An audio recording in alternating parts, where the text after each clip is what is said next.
Israel इसे लंबी लड़ाई बता रहा है, लेकिन महज 10 दिन बीतते ही हमास हांफता नजर आने लगा।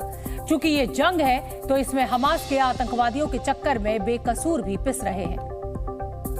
लेकिन हमास के हमलों से आजिज आ चुका इजराइल इस बार रुकने का नाम नहीं ले रहा। इसीलिए हवाई हमले के बाद अब जमीनी जंग की हलचल बढ़ती दिखी और टैंकों के अलावा बख्तरबंद गाड़ियों का काफिला गाजा बॉर्डर की तरफ बढ़ता दिखा। जगह जगह इजरायली सैनिक एक्शन में दिखे। यही नहीं, गाजा के दक्षिणी बॉर्डर एशकलोन पर पहले से मौजूद सैकड़ों की तादाद में जमा टैंक और सैनिकों के शिविर आने वाले कल की आहट देते नजर आए। इजराइल के इस रुख की बड़ी वजह 10 दिनों पहले हमास के हमले में बड़ी संख्या में बेकसूर इजरायलियों का मारा जाना है। एक बार जंग छिड़ने के बाद दोनों तरफ से जान माल का नुकसान शुरू हुआ तो इजराइल के भी 1400 से ज्यादा लोगों की जान गई और सैकड़ों लोग अब भी लापता हैं, जिनके बारे में कयास यही है कि या तो वे हमास के बंधक बन गए या फिर उनका कोई सुराग नहीं। ऐसे ही लापता लोगों के परिजनों से इजराइल के प्रधानमंत्री नेतन्याहू ने मुलाकात की और उन्हें ढांढस बंधाया। इसके बाद बदले पर उतारू नेतन्याहू ने पहली बार वॉर कैबिनेट की बैठक की, जिसकी शुरुआत जंग में मारे गए इजराइल के नागरिकों और सैनिकों की आत्मा की शांति के लिए 2 मिनट के मौन से हुई। इसी बैठक में नेतन्याहू ने देश को एकजुट बताते हुए हमास की तुलना राक्षसों से की और उनके टुकड़े टुकड़े करने का संकल्प दोहराया। הם נכונים לפעול בכל רגע כדי למגר את מפלצות הדמים שקמו עלינו לכלותנו. החמאס חשב שאנחנו נתפרק, אנחנו נפרק את החמאס. यानी मुस्लिम देशों के दबाव के बावजूद नेतन्याहू किसी तरह की नरमी बरतने को तैयार नहीं। चूंकि अमेरिका इजराइल का परंपरागत साथी है और हमास के हमले में कई अमेरिकी नागरिक भी मारे गए, इसलिए अमेरिका शुरुआत में पूरी तरह इजराइल के साथ खड़े होने का दावा करता दिखा। और 2 दिन पहले अमेरिकी राष्ट्रपति जो बाइडेन ने हमास को बर्बर आतंकी संगठन बताते हुए इजराइल का हर तरीके से साथ देने का ऐलान किया। The United States, make no mistake about it, stands with Israel. The United States stands with Israel. इस ऐलान के बाद अमेरिकी युद्धपोतों और हथियारों की बड़ी खेप इजराइल के लिए निकल पड़ी। लेकिन 2 दिन बाद अमेरिकी रुख में तब थोड़ा बदलाव आया जब इजराइल के टैंक गाजा बॉर्डर को पार करने के लिए सरहद पर जमा हो गए। क्या इजराइल के गाजा पर कब्जे का अमेरिका समर्थन करेगा? इस सवाल के जवाब में बाइडेन का लहजा चेतावनी भरा रहा। मुझे लगता है कि ये बड़ी गलती होगी। गाजा में जो हुआ वो हमास है और हमास के आतंकी सभी फिलिस्तीनियों का प्रतिनिधित्व नहीं करते हैं। मुझे लगता है कि इजराइल के लिए गाजा पर फिर से कब्जा करना एक गलती होगी। हालांकि अमेरिकी रुख में बदलाव के बाद इजराइल ने भी साफ कर दिया कि उसकी मंशा गाजा को अपने कब्जे में रखना नहीं है। इजराइल की सेना ने हमास आतंकवादियों के हथियारों के एक बड़े जखीरे को भी जब्त कर लिया। दक्षिणी इजराइल में इजराइल की सेना ने हमास आतंकियों के हथियार के एक बड़े जखीरे को जब्त कर लिया है। ये हथियार हमास के आतंकी 7 अक्टूबर को अपने साथ लेकर इजराइल में घुसे थे और सैकड़ों लोगों की हत्या कर दी थी। गाजा में फंसे विदेशी नागरिकों को बाहर निकालने के लिए मिस्र ने रफा बॉर्डर खोल दिया है। रफा बॉर्डर से अपने देश जाने के लिए आज बड़ी संख्या में विदेशी नागरिक वहां पहुंचे और पासपोर्ट दिखाने पर उन्हें रफा बॉर्डर के जरिए मिस्र में एंट्री दी गई। संयुक्त राष्ट्र के महासचिव एंटोनियो गुटेरेस ने हमास आतंकियों से बिना शर्त लोगों को रिहा करने की अपील की। उन्होंने इजराइल से भी अपील की है कि वो बिना रुकावट गाजा में मानवीय सहायता पहुंचाने में मदद करे। इजराइल के भीषण हमले के बाद गाजा में भारी तबाही मची हुई है। इजराइल डिफेंस फोर्स के हमले के बाद वहां सैकड़ों घर तबाह हो गए, जबकि बच्चे भी रोते बिलखते नजर आए। इस बीच ईरान ने दावा किया है कि हमास ने उससे कहा है कि अगर इजराइल गाजा पर हवाई हमले बंद कर देता है तो वो इजराइल के सिविलियन बंधकों को रिहा कर देगा।